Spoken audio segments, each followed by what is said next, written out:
Another technique is called the M plus S, mid-side, and it takes two microphones. And here's the example here. If you have an ensemble, you have one microphone here that's omnidirectional, and then you've got one microphone here in the same position. So you've got two microphones in the same position. One's an X and one's a Y. A bidirectional. So you get a left and a right, and you get a center with the omnidirectional. That's the typical way that it's done. I actually, if I was going to use an M plus S or a mid-side technique, I'd use a figure 8 and a cardioid microphone instead of an omni. So I only get the front, because I really don't want to get the audience with the guy coughing in the background and all that kind of stuff, sneezing and making noises that I don't want, if I'm going to just record the ensemble, the entire room. Now, you think about it, this technique seems like it should work very well to capture a nice stereo image. The problem is that the left and the right have no control over, because it's a figure 8 microphone. So what happens is, if you've got one of the bass singers singing really loud, you can't turn down the right side of your image versus your left side. And so you're kind of stuck with the way it is. Whereas in XY, you can adjust left to right in terms of levels. You can have a little more control, a little more balance. But it is also a phase consistent kind of a stereo image with the mid-side technique, because both microphones are in the same physical location. See why I said in the beginning, understanding that sound takes time to travel is really important in terms of these phasing kind of issues that you get into. Here's the Decca tree that I was telling you about. It's kind of like it's a very interesting technique. It's a combination of split pair and 3 microphones in a triangle and all that. And I'm sure some amazing acoustician physicist decided this is the best way to do it. And I'm not putting them down. I think that it's great to be intellectual about it. But when you're actually in the field doing it, but then I could be speaking out of ignorance, because I don't make a career out of recording huge symphonies. Some people do, and I'm sure that they have their techniques. This is one of them. Couple rules. Okay, when miking two different instruments of similar loudness with 2 microphones, this is the 3-to-1 rule.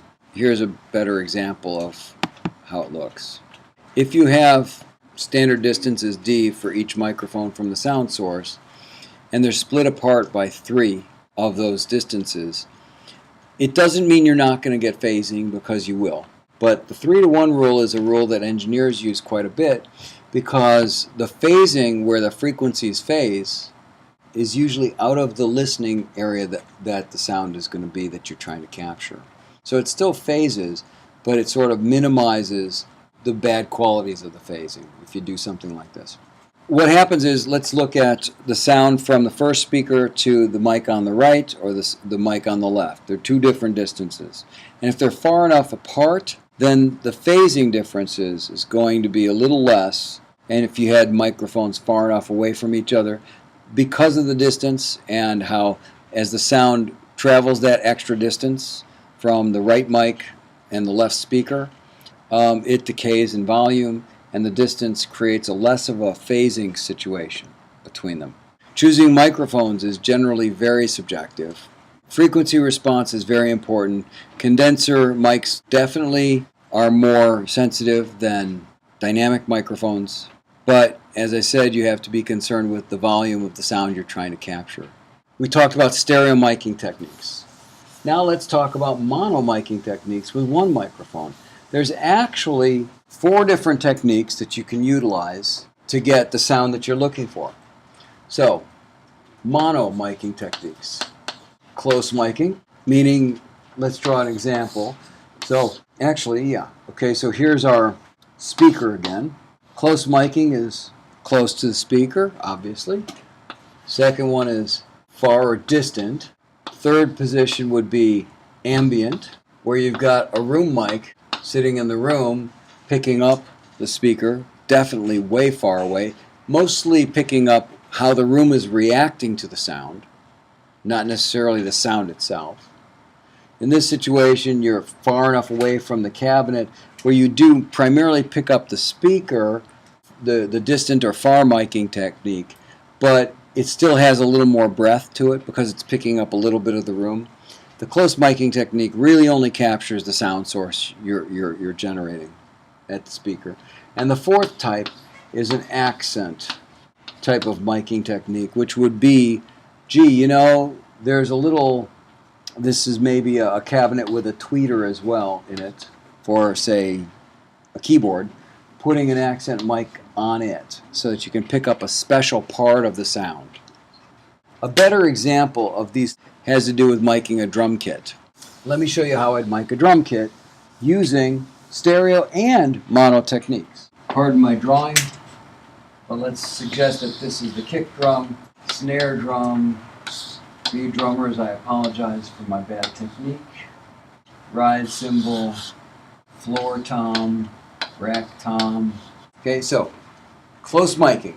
One on the snare drum, one on the hi-hat, but pointing away from the other drums so that you don't pick up everybody else. You just want that cymbal, the hi-hat cymbal.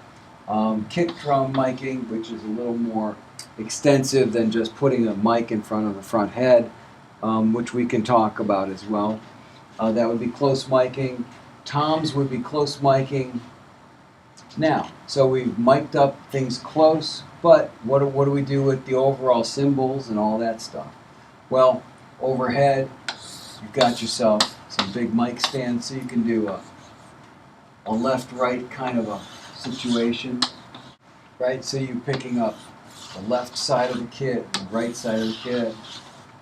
So you've got mono techniques and stereo techniques working together.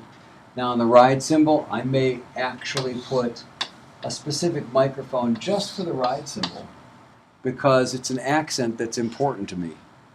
It's important because a drum groove is primarily kick, snare, and hi-hat. That's the feel of it. For you people that aren't drummers, should I explain more clearly? If you've got one bar and you've got a rhythm, the 1, 2, 3, and 4, break it into 4 pieces. The kick's usually generally on the 4 beat, which is 1 and 3. Backbeat is 2 and 4. Right? It's a boom, ka, right? The hi-hat is all the in-between stuff. So if the hi-hat's doing ta ta ta ta ta ta ta, and it swings like ta ta ta ta ta, or it's straight ta ta ta ta ta ta ta, it creates the feel of what it sounds like with the same kick and snare in the same positions. So drummers generally go from the hi-hat to the ride cymbal, and the ride cymbal performs the same function, where the ride cymbal is a larger version, so to speak, for lack of a better way of expressing it. You drummers are probably pissed off at me for saying this, but it's basically a larger version of what the hi-hat does functionality-wise in terms of the groove of the song. So from the verse on the hi-hat to the chorus on the ride cymbal. So that's why I think that the ride cymbal is so critical to specially mic, just like I specially mic the hi-hat, because it's very, very important in the feel of the drum kit and the performance. Kick, snare, hat, and ride. So most people just put the ride cymbal in the overheads and leave it be good. But if my drummer hits the ride softly or loudly, I want to be able to either bring it up or bring it down to make the feel better with the rest of the kit. Because the way a drum kit works, obviously, we know enough about sound to know that when the drummer hits the head with a stick, right? Hits the head with a stick, he departs energy from his arm through the stick to the head. From the head, the energy departs to the shell, the wooden shell or the metal shell, and it makes it resonate. And if it's tuned properly, it'll resonate with a tone. Let's talk about a tom. Or a snare, I suppose, but a tom is easier to visualize. So here's your cylindrical tom, right? And let's call it wood. And you've got the head stretched across on both sides. And if it's tuned properly in terms of the right tensions, the energy starts a sound wave that goes down here and vibrates and resonates back and forth inside the shell and resonates the shell itself to have a tone. And if you don't have heads on it and you just have the shell and you hold it up and hit it with a rubber mallet, it'll have a tone on its own. And that's the innate tone of the drum. I learned this from a buddy of mine who worked at DW. I used to go down, DW Drums. I used to go down there and pick shells for drum kits. And we'd pick the toms so that they were pitch matched. So it'd be bump, bump, bump, bump in a key, not just random notes. But we'd match them before it was made into a drum. It was just a wooden hoop. And the size of the hoop and the mass of the hoop and all that determines what pitch it actually is supposed to be. But when it's tuned properly, it resonates best at that frequency. And what they did is actually, because I used to complain about their drums not being matched, they started with a wood burner burning inside on the shell what pitch it's supposed to be. So before they made the drum, they'd test them all and say, oh, this is supposed to be an A and this is supposed to be a D. And so they made that a big selling point for a while. So you depart energy, you resonate the wooden shell. And so how do we capture this? How do you want to capture this with a microphone is the big question. Well, do we mic the side because the shell is resonating? Then you miss when the guy hits the head with a stick, you miss all of the attack and all you get is the resonation. You know, the woof of the drum.